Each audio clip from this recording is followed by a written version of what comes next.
So Rochdale 13 with Alan Kilshaw after a thrilling derby encounter in which they come out on top 33-28. It was a big win and a must win, but do you feel like you make it hard on yourself sometimes? 100%, mate. That's why it's a big side when you're talking. We do make it hard on ourselves and we don't get helped either. That's a separate discussion, but it was all about the win and we won. And mate, it's probably one of the most courageous wins we've had since I've been here. We were busted. We had a lot of players playing hurt today. You know, a lot's been made of Swinton's problems at the minute. We face a lot of adversity this week, you know, with what's happened with Lewis, which I can't speak too much about, and you know the injuries that we had. Some players didn't, you know, they shouldn't have been out there today, and they were, and you know, it was all about the win and we got it, and that's the main thing. And we played some good stuff along the way, but we did make it difficult at times. You know, we'd score a try and then they'd get one back, and a couple of tries from kicks that we should be fielding, and we could have made it a lot easier on ourselves, even at the end when I think we was winning by 5, was it, and we went for a drop goal and missed and give them a 7-play set. So we can be smarter. And you know, it's emotionally draining, some of these games, for a coach but for the players as well. And you know, sometimes you go to Dewsbury like last week and you're a little bit flat, and you know, you look at the 2 previous games and this game and it probably does, you know, give you a reason and excuse why. But all the teams around us as well didn't win today, and we're back in 8th, and our aim needs to be to stay there.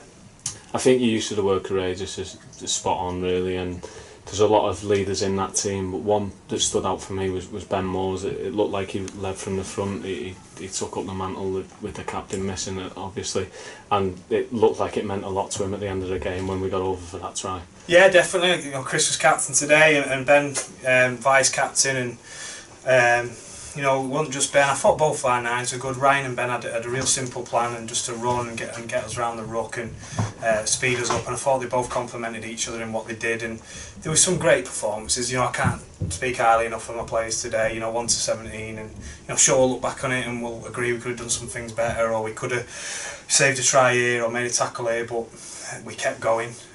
We kept fighting for each other, and you know, there was a lot of leaders out there and people, you know.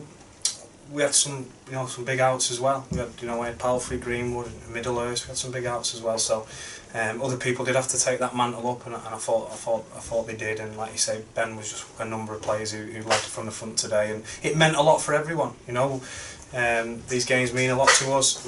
We want to win every week. We knew it was going to be a tough year, and we knew that probably wasn't going to be the case. But it doesn't mean when we lose we accept it and it hurts. So when we get a win like this, it's even sweeter. And Kev Penny came in. It's not the first time he's featured for the club. He's come in for a bit of criticism in his past performances. How did you think he went today? I thought he was outstanding, and I think probably unfair criticism. He played Barrow last year and he played well. Halifax was one of his first games back, and I didn't think he was that bad, you know, on that game as well. He was great today. He saved tries, he made that break, and he did some other, you know, little things, and he looked for work, and sometimes he was going in looking for work, and he was probably a bit too kind and let people push him out, and we want him on the ball, and if he features for us again, you know, you won't hesitate to put him in because you know what energy he brings you. And just on your outs that you mentioned, Jordan Case has been in the team most weeks this season, and he was left out. Was there any reason behind that? Oh, just something non-rugby related with Jordan. That's why I didn't play this week, and you know, with that we just took the opportunity to rest him up. He's played every week, and he was probably carrying a couple of knocks.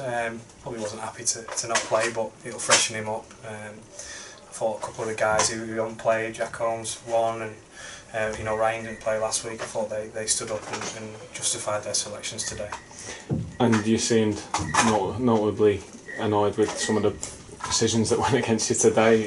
Does it just feel like deja vu for you, standing in the presser and talking about that? Yeah, mate. Like I think I said to you after the battle game, I'm over it. I really am. And you know, we look at the ref on paper today, and you know, we expect a little bit different. But I'll watch it back, and you know, I'll see. I've got a couple of tries disallowed, a couple of decisions around the ruck that again we got penalised for and they didn't. There was a massive penalty count against us at one point. I think it was 9-3 at one point. I don't know what it finished up. Can't remember us getting that too many after that. So, and even then at the end they were given a penalty from that short kick off. We've had a bit of luck elude us, and I think just in that last 5 minutes when they hit the post with a kick, and then we got a bit of a scratchy try with Rob. I think we got a bit of luck that has been eluding us. I just want to say credit to Swinton. Their 17 players played well. They've got a good coach there in John, and they're in a situation through no fault of their own, and I thought they contributed to a really good game. And it's arguably a better Swinton side this week than the one that beat Halifax, so that shows how much of a win it was for us today. And again, credit to Swinton and both sets of players. And just on a final note, you've managed to get 8th place back after you gave it away last week with the loss. Is it now about keeping hold of that? You've got 2 rounds remaining, and then it's straight into that 7 games for the Super 8. Yeah, well, we've got a very good side coming next week in London, a full-time side. So we need to be smart with the team we put out. And like I say, we have got some bumps and bruises. We play Oldham the week after, a team in and around us. Dewsbury go to Swinton, and I think they play Sheffield. So it'll probably be in between us two really. That 8th place after this first stage, you get them 4 home games, but we'll go week to week and we'll see how we go. But I think it is important. We don't want to be looking down, we want to be looking up, and we'll put 17 blokes out next week to hopefully that will cause London some problems, and we'll be confident at home.